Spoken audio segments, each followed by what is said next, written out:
오늘 주제가 작가와 관련된 것 같은데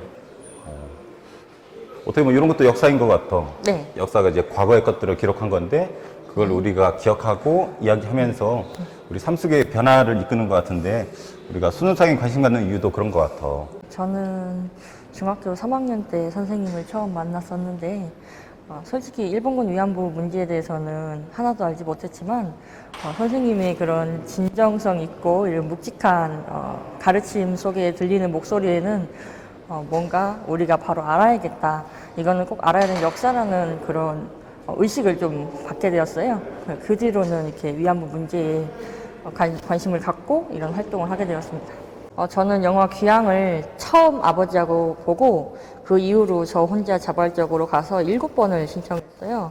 신청하고 영화에 대한 대본이나 대사, 이런 녹음 이런 걸 해서 영화에 대해서 좀 공부를 했는데 영화 귀향은 보편적으로 일반 영화가 아닌 할머니들의 아픔과 그 당시 소녀를 온전히 고향 땅에 귀향시켜준다는 의미를 담고 있기 때문에 그런 커다란 큰 뜻에 대한 울림은 저에게 닉네임을 귀향사랑으로 바꾸게끔 해줬던 것 같아요. 네, 감독님과 이제 영화 시사회를 통해서 간략한 인터뷰를 통해서 감독님과 짧은 담소를 나눴던 게 있거든요. 그래서 귀향사랑이란 어떤 닉네임과 SNS 아이디를 쓰고 있고. 네, 저는 나눔의 집을 총 3차례를 다녀왔는데요. 나눔의 집을 갈 때마다 느꼈던 거는 그 나눔의 집 역사관 안에 위안소를 지어내는 곳이 있는데 그 위안소 안에서 제가 좀 저도 모르게 그 당시 소녀의 그런 두려움이라든지 차마 치유할 수 없는 그런 아픔을 좀 느끼게 되었고 또 나눔의 집 방문을 통해서 몇 분의 할머니들 만나면서 제가 그동안 공부해왔던 것과 달리 좀 생생한 이런 소식이나 정보를 접하면서 조금 더 제가 한층 더 앞으로 발전할 수 있는 그런 계기를 만들었던 것 같습니다. 저는 3차례 중에 첫 번째 방문 때에는 박옥선 할머니가 불러주셨던 아리랑이라는 노래가 있어요. 아리랑을 통해서 그 가사가 좀 사뭇 저희가 지금 알고 있는 아리랑과 좀 사뭇 다른 가사였는데 할머니가 부른 아리랑 통해서 할머니의 눈동자 속에서 그 당시 소녀를 저는 마주할 수 있었어요.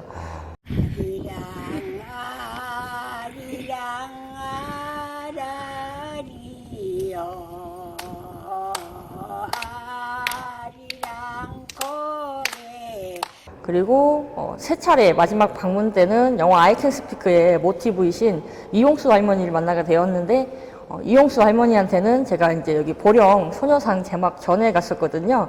그래서 할머니한테 보령 소녀상 제막식에 대한 이런 소식을 알렸더니 할머니께서 90이 넘은 고령의 나이임에도 불구하고 자신이 손수 무릎을 꿇고 의자 위에 올라가셔서 창틀을 통해서 저의 손을 잡아주시면서 너무 감사하다고 90도로 인사를 해주셨던 그런 모습이 아직까지 제 머릿속에 생생하게 남아있습니다.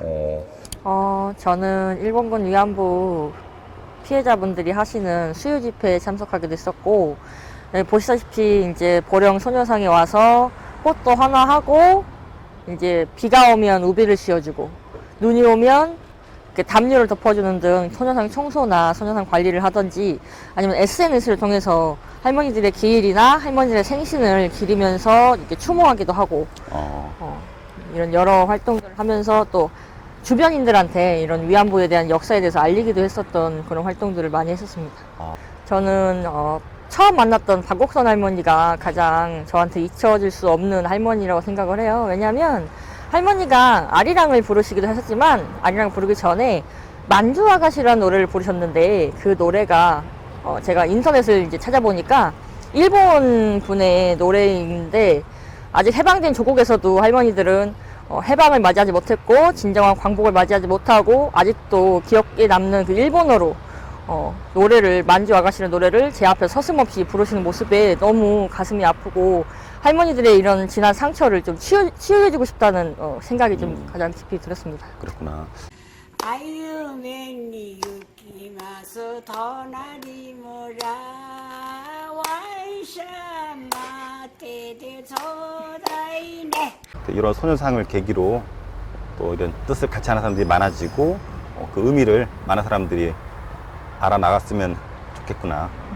그런 의미에서 민영기 선생님 참 대견하고 앞으로 또 이런 활동 지속해서 했으면 좋겠고, 쌤하고 같이 알리기 위해서 쌤은 학교에서, 친구는 삶 속에서 같이 했으면 좋겠다.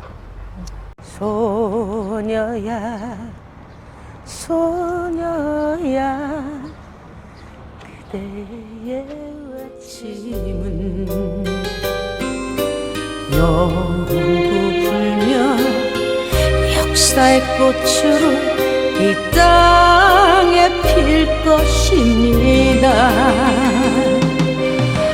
아픔에 채우니 사라지지 않을 푸른 모양의 문자를 구조로 두고 서사의 색채가 섞여있는 꽃으로 이 땅에 필 것입니다. 소녀